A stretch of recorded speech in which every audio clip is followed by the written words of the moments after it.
Papua New Guineans demand nationwide response to gender-based violence. Street children of Port Moresby celebrate Christmas gift. And Christian church leaders seal commitment to address HIV and AIDS. This is National EMTV News with Helen Sayer. Good evening and thanks for joining us for Thursday's news. Papua New Guinea's image continues to be dragged through the mud as more stories of violent crime surface. And it is stories such as the one of a woman at an informal market being manhandled by alleged law enforcers and a young woman brutally attacked in the highlands that are no longer going to be accepted by Papua New Guineans. Fueled by comments on social media recently, NCD Governor Powers Pakop called an urgent meeting this morning with interest groups and individuals on gender-based violence. As you marry, you Papua New Guinea, you are at risk. The message was clear. PNG needs a strategic nationwide response to what is being termed as an epidemic. How many more women must be suffered and tortured or cut leg before something happens? The good news is the strategic paper has already been written with 4 goals. Institutionalize the gender-based violence response, institutionalize gender-based violence data collection, ensure quality services for gender-based violence victims are available, and preventing gender-based violence in the country. The bad news is that since its completion in 2015, the paper is yet to go before Parliament for endorsement and government funding. 2 weeks ago, we were told that it's going through the Economic Ministers Committee. And it's a brilliant report and it's a wonderful strategy. Now, it's just sitting there. What has Anna Solomon and the Minister, women, done to get this before the NEC and before Parliament? Have they been knocking on that door every day in the last year and a half?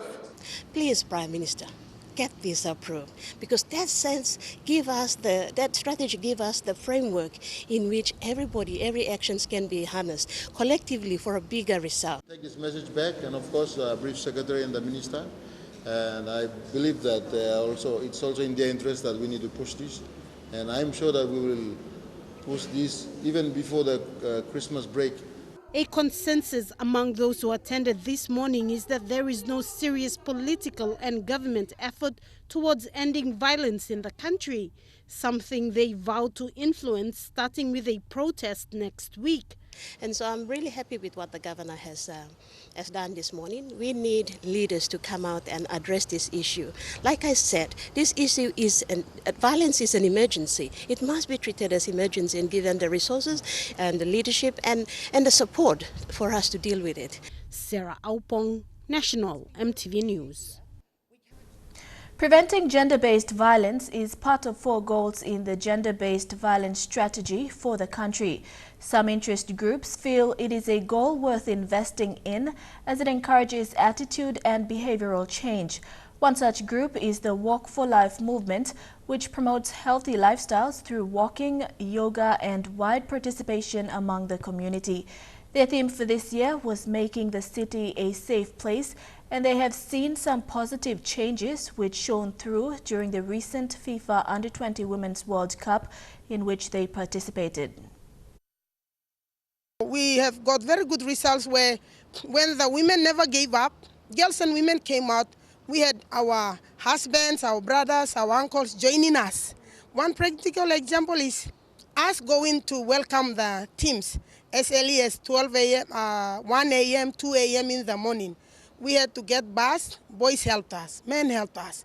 We took up 50+ girls to the airport. A Moresby theatre group is using drama to extend a message to educate communities in Lae about sorcery and gender-based violence. The Seeds Theatre Group includes members of the Lae community who are working with the Creative Industries faculty of Queensland University of Technology to bring home the message. With violence common in some communities and accepted to some extent, It has given all the more reason to intensify efforts to educate people on the causes, effects and solutions. Since Monday, the Seeds Theatre Group based in Lae have been working with a group from the Queensland University of Technology to refine the messages against gender-based violence and sorcery-related violence using local content. Drama expert Dr. Jackie Cowley from QUT, who has worked in Medang on similar projects, says using drama remains an effective means of delivering important messages in performative societies like Papua New Guinea. What we're trying to do with Seeds as well is to teach them those different ways in which you can engage with participants from different provinces where they reflect the realities of their province, so that it is not a general performance sort of thing that they do, but it is something that is informed by the stories within that place. So if it's sorcery-related violence from the Highlands, then they get that component. If it is sorcery-related violence from Bumbu, for example, then they know what are the components and what are the triggers from that one. So that's some of the things that we do in terms of local content. The group is exploring common scenarios that trigger violence, misunderstanding, alcohol, and the perceived status of women. The work comes at a time when gender-based violence and sorcery-related violence have drawn international attention and tainted the image of Papua New Guinea communities. And when I'm down there in QUT, they look at Papua New Guinea, and those are usually the first perceptions. But what we try to do as well within the work that we do is that we try to portray positive stories about how people, communities themselves are getting up and doing the work. And you have Tomorrow the group will come here to Awagasi Market in Kamkumung in Lae to perform dramas that drive home the message using content, expressions and language commonly used by this generation. It's an attempt to connect with an audience and hopefully trigger a change in mindset. Scott Waide, National EMTV News, Lae. Sexually abused children account for a bulk of gender-based violence victims in PNG, while GBV worldwide, according to UN observations, has decreased substantially with increasing attention. This has become an immediate concern for anti-GBV organizations. According to Family Support Center, sexually abused children account for an alarming 60 to 70% of GBV victims in the country. This is something that we are very concerned about. Not only that, the IPV's intimate partner violence is also increasing. A dozen GBV victims visit the center every day for 2 to 3 hour sessions with FSC staff. By month's end, staff of the FSC counsel about 100 women and children who bear the brunt of abuse. Still, the center opens its doors willingly in the spirit of ending this revolting violation of human rights. If you know of anyone who is actually being abused, physically, sexually, verbally, please advise them that they can come and seek our services. In observing the 14th day of the annual 16 Days of Activism Against Gender-Based Violence today, the National Department of Health and Family Support Center, in partnership with the PNG-based UN World Health Organization, spoke with one voice to advocate one message. Gender-based violence is not inevitable and can be tackled. What are you going to do when you see violence, when you hear about it, when you witness it, or when you sense violence is coming? Are you going to take action, or are you going to ignore it and thereby miss an opportunity to help victims of violence stand up to their perpetrators? Melissa Gaviro, National EMTV News. Every child needs to know their right, which is a fundamental act of love. This also includes children who fend for themselves in the streets because they are homeless or neglected by their parents and guardians. But these children have been given hope with education opportunities to live their lives, thanks to the Office of Street Ministry of the Port Moresby Catholic Archdiocese. Divine Word University journalism student Sawato Hahambu reports. A child has the right to be educated. However, poverty has neglected their rights to go to school. Street Ministry, a non-government organization of the Catholic Church, was established in 2010 and has been giving hope for these children who roam the streets of Port Moresby. They provide them with necessity of life, like shelter. Clear mind that their life should grow, and then they are not for themselves, but they are to be with others. And then this to be have a better life for their future, whether they get married or they being single, or some maybe one day can become a priest or sister or whoever who don't know. It's God's work. In their Christmas get-together yesterday at the St. Joseph's Parish, Boroko, Child Protection Volunteer Officer Clement Weicker encouraged the children of the Street Ministry on the importance of their child right. This will help parents and guardians to support their welfare. The very harmful violence is the sexual violence of children. When you know that there is such violence against children, we all have responsibility to protect and report all sorts of forms of violence to the police and welfare officers so that they can complete the investigation and prosecute those people who do harm to our children.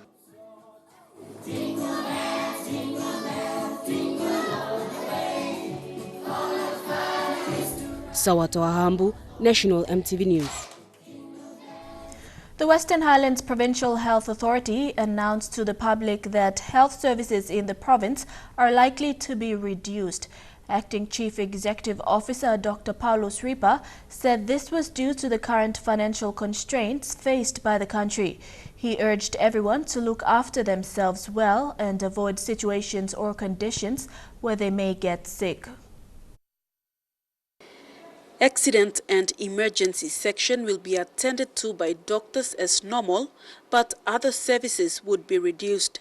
Services that are likely to be affected includes outpatient and inpatients, immunization programs, health promotion, and maternal and child health clinics, among others. The Western Highlands Provincial Health Authority CEO, Dr. Ripa, said all the health services provided by the authority in its rural facilities as well as the Mount Hagen General Hospital would be reduced. The authority said it was an unfortunate situation where healthcare services are forced to take such action and they cannot operate without sufficient financial resources. This year, Western Highlands Provincial Health Authority received only 65% of the total amount allocated to them by the government. The board and management are working hard to secure additional funding and are urging the local members of parliament to support them. Vasinata Yama, National EMTV News, Mount Hagen.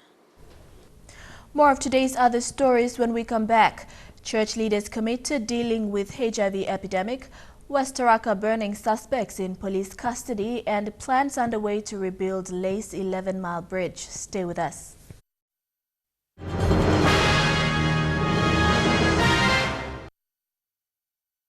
Welcome back. Christian church leaders of Papua New Guinea have pledged their commitment to address the HIV and AIDS epidemic. The national and global HIV and AIDS statement of commitment was signed today to demonstrate their commitment. Divine Word University journalism student Gaile Kivali brings us this report. 20 heads of mainline churches have joined hands to become one concerted voice in an effort to foster their ecumenical relationship and cooperation to continue advocating on HIV and AIDS. This will guide them to respond in a spirit of Christian love and sacrifices. Churches will continue to advocate and share knowledge in a united effort so they are more effective and inclusive. This will be conducted through meetings, forums and summits to address the root causes of key development issues such as HIV and AIDS. Leaders Alliance on HIV/AIDS will come together to report back on the HIV/AIDS commitment, discussing purpose and strategies to address gender-based violence at the family community and discuss key issues. Key change messages will also be advocated in a close partnership through the media. Meanwhile, a sponsorship appeal was also launched to host the first HIV Summit for PNG Christian leaders in the country. The summit, classified as a high-level meeting of the heads of churches, is scheduled for March next year and is concerned about issues affecting the key population. Faith without action is there. We have to put action into what we believe and what we profess. This theme reflects commitment that the church leaders have made visibly demonstrate their faith through active participation in addressing HIV related or other cross-cutting issues in our nation. Gaile Kivali, National EMTV News. Deputy Chairman of the National Health Board, Dr. Matthias Sapuri, has welcomed Divine Word University's initiative to train more doctors who will serve in rural areas under the Bachelor of Medicine and Bachelor of Surgery or MBBS program. Dr. Sapuri told EMTV News that with more doctors training school, this will help to improve the primary health care in Papua New Guinea. UPNG and one in Divine Word. I'm glad the Divine Word now is off the ground. But again, it's got a lot of challenges to go through. But that's 6 years behind what was proposed. At the same time, the current medical school, according to the proposal, was that by 2010 we should be producing 150 doctors every year. By 2015 we should be reaching about 200 doctors per year. Those are based on figures and calculation based on attrition and retirement, people die, and at the same time looking at the population growth so that the number that is coming out meets the population demand. Service delivery in Papua New Guinea has for many years been based on estimated populations. This was emphasized by the Registrar General for the Civil and Identity Registry Office, Dixon Kiragi, during the official declaration of Lesser Ward as the ward registration area for East Kerema on Tuesday. Civil and Identity Registry officers have been in Malalao district of Gulf Province for the past week to get the people of East Kerema, especially the Lesser Ward, registered under the National Identity Registration Project. 63 birth certificates and 13 NIDs were presented to the first lot of Lesser Ilava villagers who were registered 2 weeks ago. I'm now receiving your certificate, and I'm too happy to sign this off here in my capacity as the Registrar General of Papua New Guinea. This came about as a result of a partnership between the International Organization for Migration, or IOM, and the Civil and Identity Registry Office. IOM has been working with the lesser communities to come up with durable solutions to issues they're facing as internally displaced people as a result of the rising sea level. One obstacle they came across was not having the exact population of the area. Because you had to move, you were forced to migrate inland because of the saltwater. You have now a new set of problems. And when you have a document, it makes your life easier to access services. The Registrar General emphasized to the people of Lesser how important it is to get registered for service delivery. We need to know the actual population of our community, not just by numbers, but we want to know them by face. We want to know how many children are born in this community. We want to know whether these children are being catered for, whether they have been planned for in terms of education, in terms of health services, in terms of other services. Registration continues throughout this week for the lesser communities. Florence Jonduo, National EMTV News. 12 suspects allegedly involved in the burning of Lace West Taraka police station on Monday are now in police custody awaiting charges to be laid against them. Lay Acting Metropolitan Commander Timothy Pomoso said police went into the community and demanded the members of the community to surrender the suspects. West Taraka Police Station was one of 6 suburban police stations in Lake City. The building that housed the station was one of the oldest. It was built in 1973 as a church building, then was later used as a community hall, until the former Ley Metropolitan Commander, Ivan Lakatani, had it converted into a police station. It was sort of a fight among themselves. There were people not happy with others who were, helping police to give information. On Monday, at around midnight, 12 suspects under the influence of alcohol burned down the police station. It is not known what other items were also burnt in the fire. Police believe the burning down of the station is in relation to threats police have been getting from criminals. As we have established, is in retaliation to what we have been hearing about threats against police. Police also recovered homemade guns and other equipment that were used to produce weapons. The items and a suspect were handed over to police by the community leaders. On Tuesday, structures used as housing along the roadside were also burnt and others pulled down. In October, Muchin police station was also destroyed in a fire. Investigators are still working to establish what had happened and how the fire started. A prisoner left unattended when the fire started died in the blaze. On Saturday, police were engaged in another shootout with criminals at 6 Mile. One suspect was shot dead while 2 others are in critical condition. Ley Metropolitan Superintendent Anthony Wagambi has warned criminals that they will be hunted down by police if they continue to commit crimes in the community. Mata Louise, National EMTV News, Ley. Plans are currently underway to rebuild the 11-mile bridge in Ley, destroyed by flooding in October. The Works Department has indicated the design of the new bridge is being worked on by the China Harbour Railway. The contractor is currently building the Ley to Nadzab 4-lane highway. The new bridge will be incorporated in the construction of Phase 2 of the highway. Currently, motorists are using a 1-lane bridge constructed 3 days after the culverts were washed away. To continue delivery of telecommunication services around the country, Telecom PNG is bringing 3G and 4G wireless connection to remote rural areas. This morning, the West New Britain provincial government signed a memorandum of understanding and presented a cheque of 200,000 kina to Telecom PNG for the installation of infrastructure on Bali Island. Provincial Governor Sasindran Mutavel said this falls in with the provincial government's aim to bring connection services to the province. The Memorandum of Understanding signed this morning will see telecommunication services extended to Bali Island that will benefit at least 10,000 people.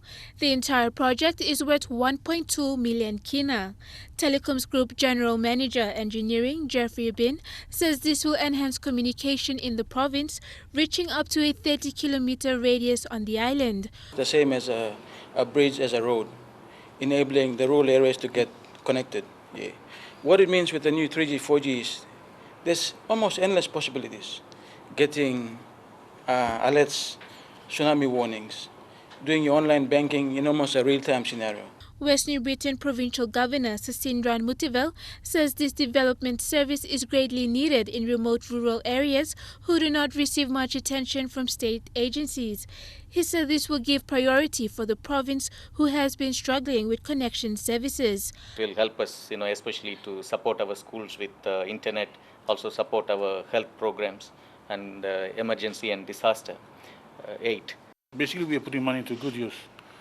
So I will basically support my governor in terms of funding allocation, in getting to make sure that telecom services roll throughout the entire West New Britain province. Especially, we do understand now that it's very expensive with diesel, but we have no choice. Governor Mutavel also announced that the provincial government will assist Telecom PNG in the service delivery around the province. Meanwhile, Telecom PNG has already begun preparations for the upcoming PNG Games. Merlin Diaukatam, National EMTV News. Uncontrolled fishing in the high seas has concerned Fisheries and Marine Resources Minister Mao Zemming.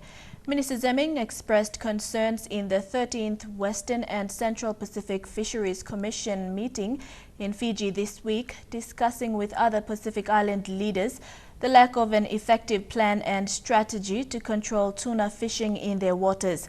They want the Commission to concentrate on managing high seas while each member country worry about management measures in its own zone. High seas are pockets or corridors outside of the exclusive economic zones of countries in the region, which are targeted for tuna by fishing boats from Asia and the US, who consider fishing in the zones too expensive. And now looking at our finance news, the kina closed unchanged at 0.3150 US dollars in the interbank market. At Bank South Pacific, your kina was buying 0.3075 US dollars, 0.4087 Australian dollars, 0.2834 euro and 34.67 Japanese yen. Looking at commodity prices at New York close, gold closed higher while coffee, cocoa and copra closed the day lower. Palm oil and crude oil closed higher while copper closed the day lower. And on the stock market, the Dow Jones closed at 297.84 points higher. The ASX is trading at 65.5 points higher, and the All Ordinaries is trading at 63.63 points higher. Still to come on the news, elder brother of murdered man thanks court for justice, and Laloki patients learn agricultural skills. Don't go away.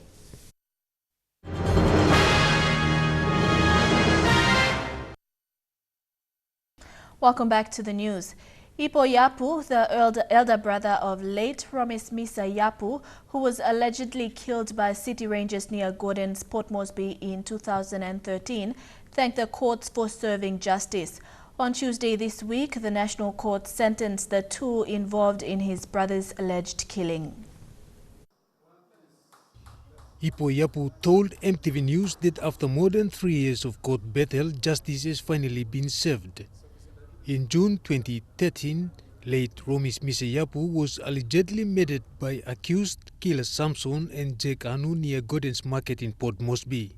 Only justice has been delivered, and us as family members and the whole community and the tribe, my tribe, we are relieved that justice has finally taken its course. The matter was taken to Waigani Committal Court.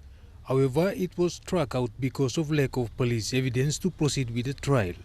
The plaintiff sought legal advice through the Office of the Public Prosecutor, and the matter was taken to National Court as an ex officio or indictment offence. On Tuesday, Justice George Manu found both accused guilty of manslaughter and sentenced each to 12 years imprisonment. To make two points out clear that life is not exchangeable for any material things like pigs or money, and you contribute towards compensation. It goes, but life is gone for good. Want to get a big name by contributing big amount of money or whatever materials towards compensation, but you in fact are encouraging that to happen again. And on the part of the victim's side, like our case now, we refuse to accept any compensation from anybody, even if we were offered compensation. So we said, no, let justice take its course. Eric Alupman, National EMTV News. A rehabilitated Rex Timu, patient of Laloki Psychiatric Center outside Port Moresby, was among many patients who have undergone training on how to cultivate food crops. Speaking to EMTV, Rex said this training by Nari and Taiwan agriculture experts has helped him to expand his knowledge of subsistence gardening. Rex from Tari in the Ela province was alleged to have killed and mutilated a baby in Tabubil, Western Province in 2014. He was arrested and charged by police for willful murder and served his jail sentence of 2 years and 9 months at Bomana prison outside of Port Moresby. In 2015, he was released by the Bomana National Court after Justice Penuel Mogis dismissed the case on legal grounds, saying the matter was not premeditated or intentional. It was because he had a mental disorder. He told EMTV News that after his case was dismissed, he was transferred to Laloki Psychiatric Hospital where he has been undergoing treatment. Just Mogisi Rosimilo Kotaus. Nam Tokimilongo Sablong. Laloki Housik. Nam Indring Marcinista. Na ol narikam na ol lanimi ol kakeya. Kakemi planim na mingo meglo community mbami lanimo community. Kombek na mbami planim ol kakeka na ol sem na mi planim ya. A recovered Rex was among patients who said for agriculture training conducted by NARI officials said this training has helped him to engage in sustainable agriculture when he is discharged and returns home. Eric Arupma, National EMTV News. Opposition leader Don Pollier says there is a lack of political intervention when it comes to humanitarian needs. Mr. Pollier made this statement when he visited the displaced residents of Morata in Port Moresby. He said man-made disasters have displaced many families because of money. Opposition leader has visited the displaced residents of Morata and was saddened to see that citizens of this nation were mistreated in the name of development. Disaster, not man-made disaster against local people here. In such a situation, government must put in cabinet submission on addressing this disaster. The settlers want compensation for the loss of their property and to be relocated to a vacant land outside the city. Thousands of people were displaced when a private company with the title to the land moved in with bulldozers and police escort to level their property to the ground. They are still camping out there despite the bulldozers at work. Nobody's going to give them a place. So, find a place and relocate them. Pollier says he will be writing to NCD Governor Powes Pakop and Prime Minister Peter O'Neill to have an alternative plan to help resettle the displaced residents. When we call him all national members here are responsible, when we call him all member belong. Here along Central and especially NCD, when we call him all immediately. Sawato Ahambu, National EMTV News. ANZ has appointed a new Executive Director, Institutional Banking, and he is Mark Elul. Mr. Elul from Australia takes over from his predecessor, Mark Dawson, and has 30 years of past experiences in banking. ANZ Chief Executive Officer Mark Baker said it's a valued appointment and the company will continue to support its customers with a wide range of products. Chukai Sports is next with Kato Otio looking at breaking into the Canberra Raiders senior ranks and the SPPNG Hunters into first week of training. That's after the break. Stay with us.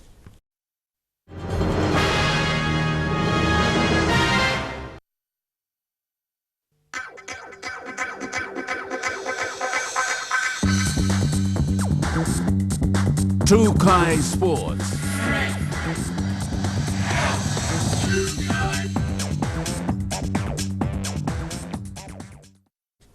Welcome to Chukai Sports. The inaugural John Alomu Legacy Cup Rugby Sevens tournament is all set and ready for kickoff tomorrow. The 12 Capital Rugby Union clubs plus 4 invitational sides, Bougainville's Black Orchids, Lays Hammerheads, Medang Madgowns and Kimbe Rebels make up the 16 men's teams, with 8 women's teams from within Port Moresby's Capital Rugby Union competition and Bougainville have been registered to participate. The opening game will see Harlequins take on Haka Tautai, followed by Medang Madgowns up against Spartans, while the first women's game will have Harlequins versus Brothers, followed by the Black Orchids women against Wanderers. Now being dubbed a cult hero, Canberra Raiders winger and Papua New Guinea backline Kato Otio could make his NRL debut in the 2017 season. Kato's impressive season with the Mounties saw the flying winger scoring 29 tries in 23 games, making him a force in the New South Wales Cup. And he is a try scorer. The PNG Flyer was by far the best winger in the New South Wales ISP competition, going close to earning his NRL debut on several occasions.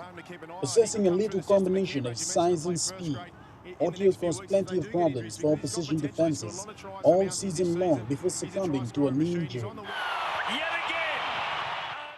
The 105-kilogram winger stormed through the Auckland Nines in the 2016 season, making impression with his destructive runs. The NRL has some of the best wingers in the competition, but the determined Otio says it's going to be a tough challenge for him, but he hopes to get back to his best form and play his first game. The PNG International made an appearance in the Auckland Nines pre-season tournament launch in Sydney. Otio was the only player in the room without NRL experience amongst Premiership and State of Origin representatives. Otio is tipped to be a wing sensation and hoped to use the Nines tournament to get an NRL call-up, but due to his knee injury, we'll see his delay to rise until at least round 6. The devastating winger is on modified training duties, slowly making his way back into action, alongside Lachlan Crocker, who also tore his anterior cruciate ligament last season. Otio is likely to miss the Auckland Nines, but says he's willing to be patient and work hard to get that chance. And when it happens, he will take it with both hands. The Flyer won the Winger of the Year award in the New South Wales Cup competition. Despite not being able to complete the season, he stamped himself as a try-scoring freak and made 22 line breaks and 99 tackle busts. Otio could return to action likely midway through the year. Now Baptiste threads his way around the ruck and crashing through the ball. Shane Saroya, National EMTV Sports. The SPPNG Hunters are preparing for their 4th appearance in the Queensland Intra Super Cup competition. They kicked off their first week of the training camp on the 4th of December at the National Football Stadium. Coach of the SPPNG Hunters, Michael Morrow, is at it again to put together a team for the 2017 season. 50 men have been selected into the Hunters training camp and are all hoping to earn a spot in the team for next season. The train-on squad includes 21 players from last season who also have to fight to retain their spot in the team. The squad also includes former captain Israel Eliab, Willie Minoga and the Albert brothers. The training camp kicked off this week and Coach Michael Marum has been focusing on fitness. The squad has been doing mostly road runs and cardio. A press conference will be held later this week where Marum will announce who has been dropped and who has made it through to the second week of camp. Elijah Levet, National EMTV Sports. Trukai Sports continues after the break. Stay with us.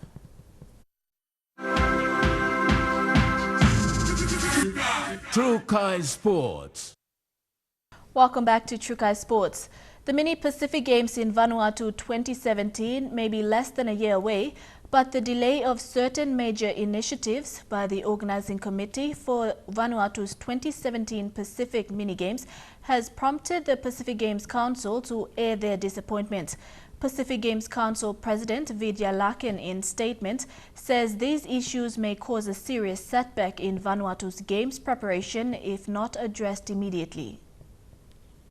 The lack of support and continuous disruption from departments within Vanuatu's government has forced the Games Organizing Committee to postpone initiatives including official sponsorship announcement, which is supposed to happen this week. Pacific Games Council President Vidya Lakan made positive comments on the Games Organizing Committee after his last visit to capital Port Vila, stating that Vanuatu 2017 has done a great job in making up for many lost times. However, with the current delay, the Pacific Games Council is urging on the government of Vanuatu to do away with this delaying habit and support Vanuatu 2017 organizers, considering the engagement of commercial sponsors across 13 international sports federations and the athletes of Pacific through the 22 Pacific Games associations. In light of the situation, Vanuatu Prime Minister along with senior cabinet ministers has reaffirmed their intention of hosting the 10th Pacific Mini Games, having clearly stated their respect on the process of organizing the game, as outlined in the host agreement. Meanwhile, the Pacific Games Council has scheduled another visit to Port Vila later this week, in which the team will meet with Prime Minister and other senior ministers in Vanuatu to find solutions and way forward for the Games to proceed as planned. Shane Saroya, National EMTV Sports. PNG is only a month short of hosting another world-class event, the World Surf League Championship 2017, to be staged in Madang and the first to be held outside of Port Moresby. Corporate businesses have already come on board to sponsor the event, with Kumul Consolidated Holdings securing the naming rights. Secretary Sylvia Pascoe said the event, the PNG Kumul's World Surf League, is an event expected to bring economic benefits right down to the communities. The Surf Association of PNG is well underway with its preparations to host for the first time World Surf League tournament for longboard in Medang, Tupira and Bogia district. The event that took at least 9 years of negotiations between World Surf League body and PNG Surfing is finally cemented with the World Surf League to take place in PNG in the sport of surfing for longboard surfers around the world. So from World Surf League side, on campsite we'll have about 20 or 30 officials, about 56 athletes, male and female, and media crew from around the world, again another 20, 30 people. All in all on site, the production and participants and all of that, you've got about 150, could be 200 people. Ms. Pascoe also highlighted the importance of tourism and how it will boost the local economy in the province. This event will give local land custodians an opportunity to not only use its land and waters for traditional purposes, but also to benefit from it financially, but rather right down to the roots of the society. We have 2 wildcard entries from PNG, male and female.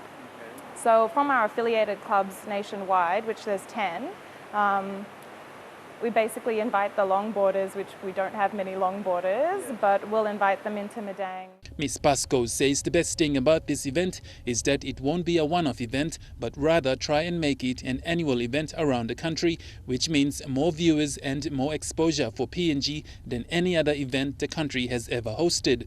This event is invite only, so only the best surfers in the world will be on these waves, and they have to come because it's all points ranking. If you don't turn up, you're easily going to get knocked out of your spot. So. Surfing PNG is still appealing to the government bodies to get involved and make the most of this opportunity. But regardless, Surfing PNG is ready to put on an amazing show to the world. Godwin Eki, National EMTV Sports. And that ends Chukai Sports. The weather details when we come back. Chukai Sports.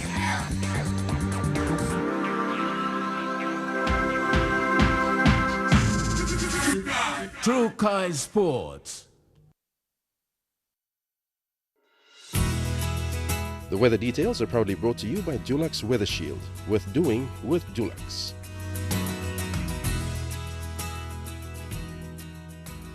Looking at the weather forecast for tonight and tomorrow in the southern region, fine although cloudy at times in Port Moresby, mostly fine in Daru and Kerma, and cloudy periods in Alotau and Popondetta.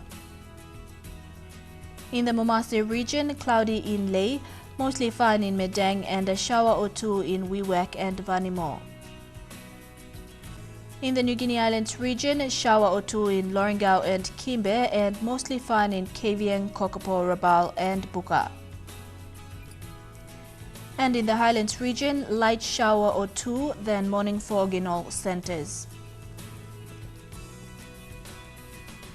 Forecast for small ships for the next 24 hours.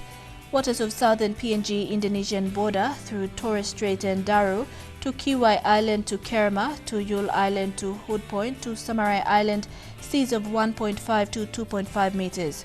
Waters of eastern and western Milne Bay Islands, seas of 0.5 to 1.5 meters. Waters of Samarai to Cape Vogel to Finschhafen, with waters of Finschhafen through Vitia Strait, CSE Islands to Long Island, with waters of Long Island to Medang, to Bogia to Wewak, to Aitape to Vanimo and northern PNG-Indonesian border, with waters of Manus and its western group of islands, and with waters of New Ireland to New Britain, and with waters of Bougainville, seas of 0.5 to 1.3 meters.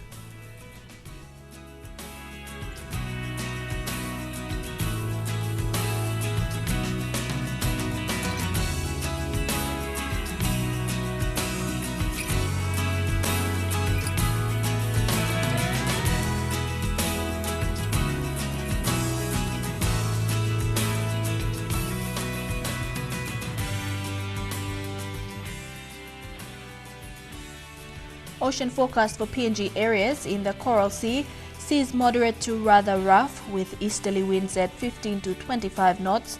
In the Solomon Sea, seas slight with clockwise winds at 10 to 15 knots.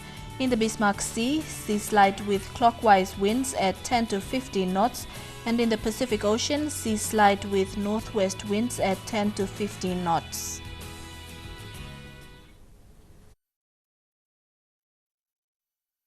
The weather details are proudly brought to you by Dulux Weather Shield. Worth doing with Dulux. Now recapping our main stories for tonight. Papua New Guineans demand nationwide response to gender-based violence. Street children of Port Moresby celebrate Christmas gift, and Christian church leaders seal commitment to address HIV and AIDS. And that's the way it is this Thursday, 8th of December 2016. On behalf of the entire news team, thank you for your company. Pleasant viewing. Good night.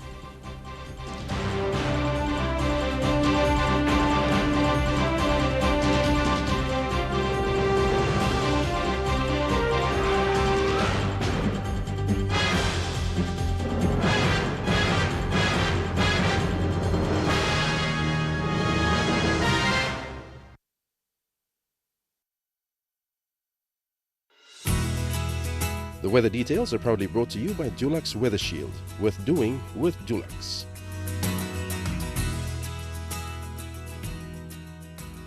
Looking at the weather forecast for tonight and tomorrow, in the southern region, fine although cloudy at times in Port Moresby, mostly fine in Daru and Kerema, and cloudy periods in Alotau and Popondetta.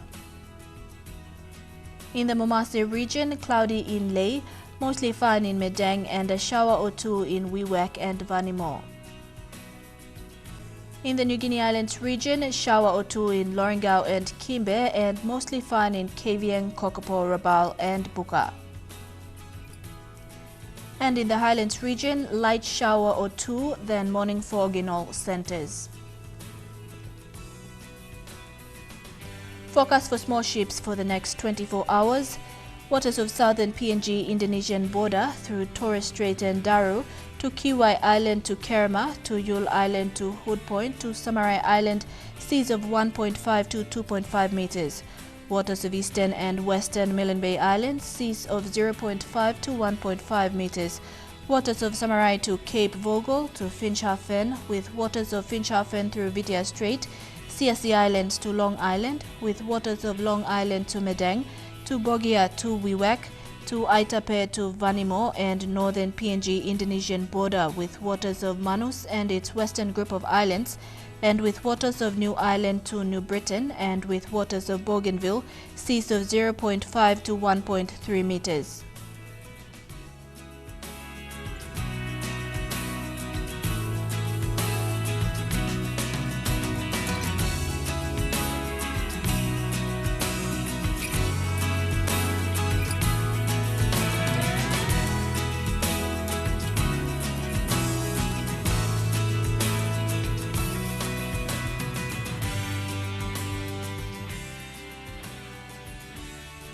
Ocean forecast for PNG areas. In the Coral Sea, seas moderate to rather rough with easterly winds at 15 to 25 knots. In the Solomon Sea, seas slight with clockwise winds at 10 to 15 knots. In the Bismarck Sea, seas slight with clockwise winds at 10 to 15 knots. And in the Pacific Ocean, seas slight with northwest winds at 10 to 15 knots.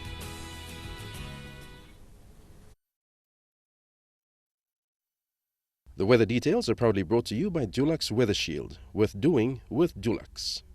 Now recapping our main stories for tonight. Papua New Guineans demand nationwide response to gender-based violence. Street children of Port Moresby celebrate Christmas gift. And Christian church leaders seal commitment to address HIV and AIDS. And that's the way it is this Thursday, 8th of December 2016. On behalf of the entire news team, thank you for your company. Pleasant viewing. Good night.